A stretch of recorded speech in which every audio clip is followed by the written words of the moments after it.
Hey guys, welcome back to another episode of Two Aussie Thrifters. Every month we give you 15 BOLOs. Items we are on the lookout for. And 5 Nolos. That's the we're not going to pick up again. So you guys know what to look out for when you're at the op shops, garage sales and the auctions. Let's get straight into it. First up for the month of November, we sold this pair of rollerblades. Now, we picked these up at Savers about a month ago, I reckon, for $14.99. We ended up selling it for $129.95, which made us $72.20 profit. First pair of rollerblades, maybe first of many. Yeah.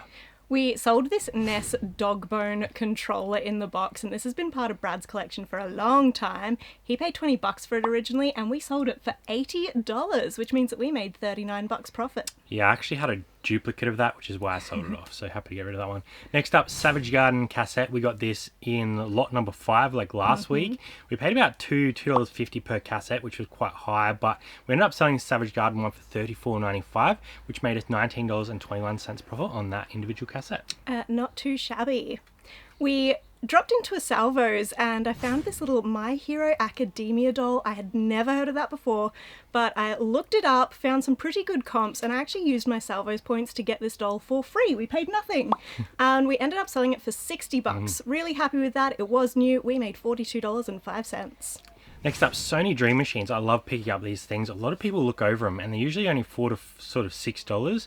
Picked this one up for $4, sold it for $49.95, like really quickly within a couple of days. So we made $29.46 after all our fees, shipping, and cost of goods. Who would have thought? We picked up these Glowzone Hyper Head Hyper Vision cards. They had their little viewfinder and they're like an Oddbods type of collectible card. We picked them up for $15 and sold them really quickly for $99.95, and we made $60.96. That's super nostalgic of those. It's so cool. Metallica vintage tees are insane. We picked this one up quite a while ago in a bulk lot and actually stashed it in the cupboard because it had a big rip under the armpit, and I thought I might get it fixed up, but I never did, so I thought I'd just throw it up, put a crazy price on it of $299.95, and we got it offer for $270. So I actually took that because it was ripped. We paid $20 per item in that bulk lot, so we ended up making $200.50 on that one t-shirt. Keep your eye out for vintage Metallica t-shirts. They are insane. I held my breath until that was delivered because I thought maybe they didn't see that it was so damaged, but no, it's just held its value. I also held my breath on this next one. Yeah. Brad picked up this Brother sewing machine at an auction while we were in lockdown and searching for things from all different places, and we paid $115, so I was not real sure on it, but we sold it for $419 and we made $221.15 profit, so kudos, Brad. Yeah, so that was like $3.99 plus postage. Postage did cost us more than the $20, Yeah. but $221 return on that is very, very good. I was surprised. It was a big investment, but a big payoff. Yeah. Next up, Tandy Tandy. chess set. So this is like the electronic chess sets where you can like play against the computer or play against someone across from you. We paid $15 in a bulk lot 3 or 4. I can't remember which lot. $15 paid, $129 sold, making us $76.65 profit. Beautiful. This Tom Brown shirt is the first time we have ever picked up this brand. It's very high quality. We found it in an op shop for $14 and we sold it for $75 for a plain grey tee. So we made $41.75. Yeah, I think we learned that brand off of Drew and Sarah's channel like ages ago. Yeah, and what's old? Got to keep an eye out for them. Next up, this vintage Adidas Bum Bag. I found So at cool. Savers for $9, so I probably paid a little bit more than I would normally, but we ended up selling for $49.95 including postage, so we made $23.46. Probably had it for about 6 weeks, so not too bad. I keep an eye out for the older Adidas stuff, and it tends to go quite well. Trendy. We got this sequined Mishka jacket in one of the bulk lots from our local guy, and we had never ever heard of this before. We probably would have paid about $15 on that one once we average it all out, and we sold it for $119.95 and we made $79.96, and I will be keeping my eye out from now on. Another item we got from our guy was these sleigh horses / knights. So there was, I think, 2 or 3 of them in the group. Paid about $10 on those, sold them for $80, which made us $46 profit after everything. We are learning so much picking up new stuff this year. Yeah. We also sold our first model plane. I don't think we've had a model plane before, but now we know to look out for this brand. Again, got it in a bulk lot, learning every day from buying in bulk because we would just walk past some of these things. But we paid about $10 for it, sold it next day for 80 plus post because it's a little bit bulky, and we made like $58. Yeah, gotta be happy with that. One thing that I wouldn't walk past is this Mambo Loud shirt. So we actually picked this up like a Friday or 2 Fridays ago when this video comes out. And it was $7.49 at Savers. Now, we didn't film that day at Savers. I did get a little clip of this, so I'll chuck that up so you guys can see it. $7.49.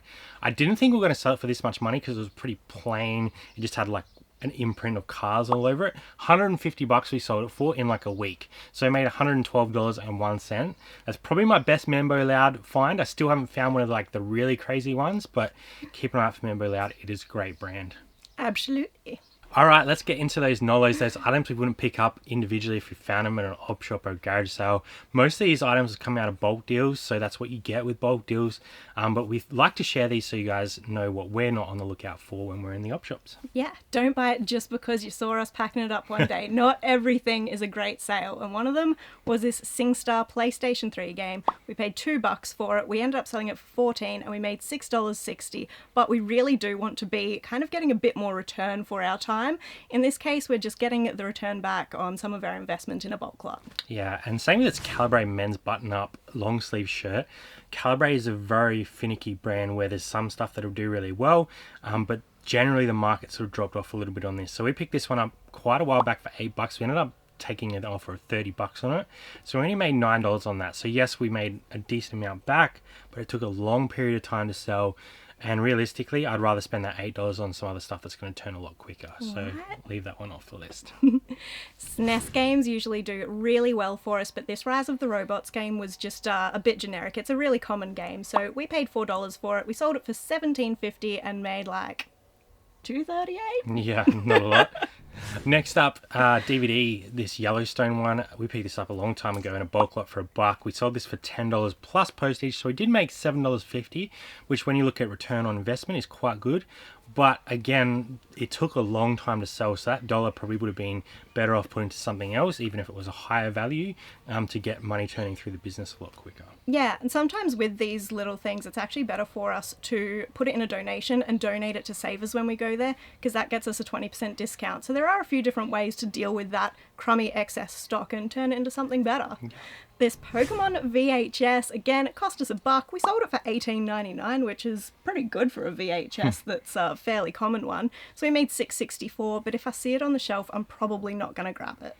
Probably, if you're going to buy them like that, buy them in like 3 or 4 so you can put them in a lot and get a bit more return on it a bit quicker, because there's sort of 3 or 4 collectors more likely to buy them. When you're just selling one, it's not really worth your time in my eyes. Let's get into the totals for the month, which you guys always like to hear. Now, we've had another best month ever, which I feel like we've been saying for the last sort of 2 or 3 videos. I do expect that to drop off during December, so I don't think our next video is going to be another one. But for the whole month of November, we sold $32,303.08 in sales, which is awesome. We sold 462 items at an average sale price of $69.92. Yeah. Now, something I want to highlight on this as well is we paid 15.3% to eBay in fees because we promote. So $4,948.36 went straight to them. You're welcome, eBay. So obviously we've been selling off a lot of our personal stuff as well as we move towards our future. So just take that in consideration. I've been flogging off some of my cards, some of my gaming stuff, but at the end of the day, it has been a great month, and November generally is. Let us know in the comments below what your best sale of the month was. We always love to hear it, and we will see you next time on Aussie Thrifters. Bye for now. Don't drop the camera. Okay. So you guys know what to look out for when you're out thrifting.